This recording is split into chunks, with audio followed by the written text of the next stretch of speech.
సూరజ్ ఏం జరుగుతుంది ఇవాళ గురు పూజోత్సవం ఈ రోజు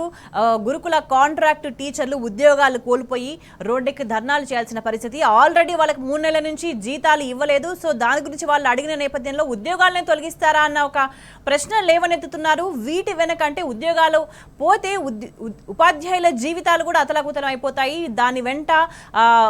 కనెక్టెడ్ గా ఉన్న విద్యార్థుల భవిష్యత్తు కూడా ఏమైపోతుందో అన్న ఒక ఆందోళన కనిపిస్తుంది ఉపాధ్యాయులే కాదు ఇవాళ విద్యార్థులు కూడా మాకు ఫ్యాకల్టీ కావాలి మేము చదువుకోవాలి ఇది డిస్టర్బ్ చేయకండి వీళ్ళనే కొనసాగించండి అంటూ రోడ్డెక్కిన పరిస్థితి కనిపిస్తుంది ఎట్లా చూడాలి దీన్ని అంతా కూడా స్వేచ్ఛ ఇవాళ సెప్టెంబర్ 5వ తేదీ అందరికీ తెలుసు మాజీ రాష్ట్రపతి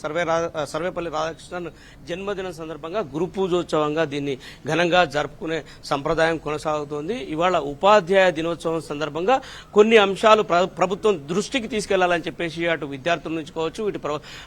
ఉపాధ్యాయుల నుంచి కావచ్చు ఒక డిమాండ్ స్పష్టంగా వెలువడుతున్న పరిస్థితి కనిపిస్తుంది తాజా వివాదం చూసుకుంటే కనుక గురుకులాల్లో దాదాపుగా 2000 పైచిలకు మంది ఈ కాంట్రాక్టు ఫ్యాకల్టీలను ప్రభుత్వం రద్దు చేస్తూ ఉత్తర్వులు ఒక సర్కులర్ను జారీ చేసిన విషయం తెలిసిందే ఈ అంశానికి సంబంధించి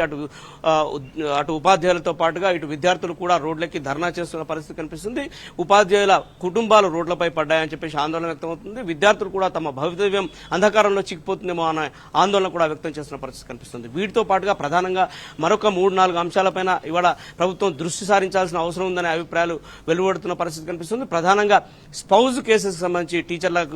టీచర్ల భార్యలకు భర్తలకు సంబంధించిన అంశాలకు సంబంధించి ప్రభుత్వం ఒక సమస్యను పరిష్కరించాల్సి ఉంది ఎందుకంటే 317 జీవో ప్రకారము ఈ స్పౌజ్ కేసులను పరిష్కరిస్తాము అని చెప్పేసి కాంగ్రెస్ ప్రభుత్వంలోకి రాకముందు ఒక స్పష్టమైన హామీ ఇచ్చింది మేనిఫెస్టోలో కూడా ఈ అంశాన్ని పెట్టిన విషయం తెలిసిందే మేనిఫెస్టోలో పెట్టిన తర్వాత ఈ అంశం పైన ఒక సబ్ కమిటీని కూడా తెలంగాణలో ప్రభుత్వం ఏర్పాటు చేయగానే కాంగ్రెస్ ప్రభుత్వం ఒక సబ్ కమిటీని వేసింది అయితే ఈ సబ్ కమిటీకి సంబంధించి స్పౌజ్ కేసులకు సంబంధించి ఒక 20,000 దరఖాస్తులు అందినట్టుగా మనకంతున్న ప్రాథమిక సమాచారాన్ని బట్టి తెలుస్తుంది ఈ దరఖాస్తులను పరిశీలించాలని చెప్పేసి ఎక్కడెక్కడ వేకెన్సీలు ఉన్నాయో తెలియజేయాలని చెప్పేసి సబ్ కమిటీ కూడా వివిధ శాఖలకు దానికి సంబంధించిన సమాచారాన్ని పంపడం జరిగింది ప్రధానంగా విద్యాశాఖకు టీచర్లకు సంబంధించి ఈ సమాచారాన్ని పంపినప్పుడు విద్యాశాఖ నుంచి 0 వేకెన్సీస్ అనే ఒక పొజిషన్ వచ్చిన పరిస్థితిలో ప్రస్తుతం స్పౌజ్ కేసులకు సంబంధించి ఆందోళన రాష్ట్ర వ్యాప్తంగా నెలకొని ఉన్న పరిస్థితులు కనిపిస్తున్నాయి ప్రధానంగా తీసుకుంటే కనుక ఇప్పటివరకు 317 జీవో ప్రకారం ఒక 1500 మంది టీచర్లకు సంబంధించిన స్పౌజ్ కేసులు పరిష్కారం కావాల్సి ఉంది వీటితో పాటుగా కేంద్ర ప్రభుత్వంలో పనిచేస్తున్న వాళ్ళు కావచ్చు బ్యాంకుల్లో ఎల్ఐసీలో పనిచేస్తున్న వాళ్ళు కావచ్చు వాళ్ళొక 1000 మంది స్పౌజ్ కేసులు వాళ్ళవి కూడా పరిష్కారం కావాల్సిన అవసరం ఉంది వీటితో పాటుగా అసలు పూర్వ జిల్లాలకు సంబంధించి గతంలోనే సమైక్య జిల్లాలు ఉన్నప్పుడే స్పౌజ్ కేసులు పెండింగ్ లో ఉన్న విషయాలు ఉన్నాయి వీటికి సంబంధించి కూడా దాదాపుగా ఒక 2000కు సంబంధించి ఎస్జిటీలు అలాగే ఒక 600 అంటే సూరజ్ వీటితో పాటు కాంట్రాక్ట్ ఉద్యోగాలను పర్మనెంట్ చేస్తామని కూడా ఎన్నికలకు ముందు హామీ ఇచ్చింది కాంగ్రెస్ ప్రభుత్వం అని అంటే వచ్చిన తర్వాత ఇటువంటి నిర్ణయాలు తీసుకోవడము అని అంటే ఎన్నికలకు ముందే తమ అసలు అధికారంలోకి వస్తామని ఊహించలేదు కానీ అధికారంలోకి వచ్చిన తర్వాత కూడా ఇది జరుగుతుంది భవిష్యత్తులో ఇది జరుగుతుంది ఇట్లా నిర్ణయం తీసుకుంటామనే స్పష్టత కాంగ్రెస్ ప్రభుత్వానికి ఉన్నట్టుగా భావించాలా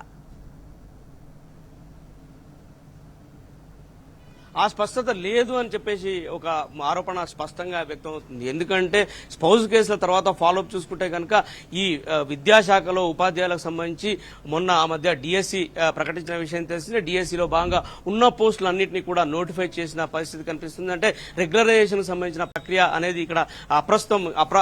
ప్రస్తావన లేకుండా పోయిందని చెప్పేసి చెప్పాల్సి ఉంటుంది ఎప్పుడైతే నోటిఫై చేశారో ఇంకా కొత్త రిక్రూట్మెంట్ కు సంబంధించిన దిశలోనే ప్రభుత్వం సాగుతుంది కనీసం స్పౌజ్ కేసులు భర్తీకి కూడా పరిస్థితులు లేని పరిస్థితి నెలకొంది 0 వేకెన్సీలు ఉన్న ప్రస్తుత పరిస్థితిలో ఈ భార్యాభర్తలకు సంబంధించిన కేసులు ఎట్లా పరిష్కారం అవుతాయని చెప్పేసి ఆందోళన వ్యక్తమవుతున్న పరిస్థితి కనిపిస్తుంది మరోవైపు ఈ ఉపాధ్యాయులకు సంబంధించిన సమస్యలు తీసుకుంటే కనుక మొన్న మధ్యనే డిఎస్సి ప్రకటించిందని చెప్పుకున్నాం కదా 11,060 పోస్టులకు సంబంధించిన డిఎస్సి పోస్టులను ప్రభుత్వం ప్రకటించి ఇందుకు సంబంధించి 2,80,000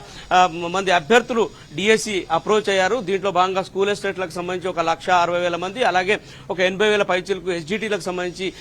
పరీక్షలు రాయడం జరిగింది మొన్న జూలై 17 నుంచి కూడా ఆగస్టు 5వ తేదీ వరకు ఈ పరీక్షలు కొనసాగా ఇవాళ గురు పూజోత్సవం సందర్భంగా ఉపాధ్యాయుల దినోత్సవం సందర్భంగా ఈ డిఎస్సికి సంబంధించిన ఫలితాలు ప్రకటించాల్సి ఉండే ఈ ఫలితాలు ప్రకటించిన తర్వాత టెట్ పరీక్ష రాసిన వాళ్ళకు ఒక 20 మార్కులు గ్రేస్ మార్కులు యాడ్ చేసి వాళ్ళకి సంబంధించి క్లియరెన్స్ ఇవ్వాల్సి ఉండే వాళ్ళకి సంబంధించి ఫలితాలు ప్రకటించాల్సి ఉండే ఇది కూడా పెండింగ్ లో పడ్డ పరిస్థితిలో ప్రస్తుతం ఈ సమస్యను కూడా ప్రభుత్వం దృష్టికి ఉపాధ్యాయుల దినోత్సవం సందర్భంగా తీసుకోవాలని చెప్పేసి విద్యాశాఖకు సంబంధించిన పలు పాఠశాలకు సంబంధించిన ఉపాధ్యాయుల నుంచి ఒక డిమాండ్ స్పష్టంగా వినిపిస్తుంది. మరోవైపు డిఏకు సంబంధించిన అంశం కూడా పెండింగ్ లో ఉంది. దాదాపుగా 5 డిఏలు పెండింగ్ లో ఉన్నాయి. కనీసం 2 డిఏలు అన్నా ఇవ్వాలని చెప్పేసి వాళ్ళు డిమాండ్ చేసిన పరిస్థితి కనిపిస్తుంది. ఒక్కో డిఏకు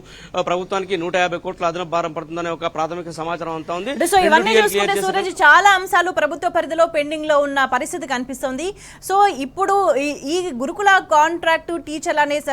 వీళ్ళైతే ఉద్యోగాల నుంచి తొలగిస్తే ఇంకేం అడిగే అవకాశం ఉండదు. ఖాళీ మా ఉద్యోగాలు ఎందుకు తొలగించిండ్రు, మమ్మల్ని ఉద్యోగాలకు మళ్ళీ తీసుకోండి అని ప్రశ్నించే ఒకటే ఉంటుందని ప్రభుత్వం భావించినట్టుంది.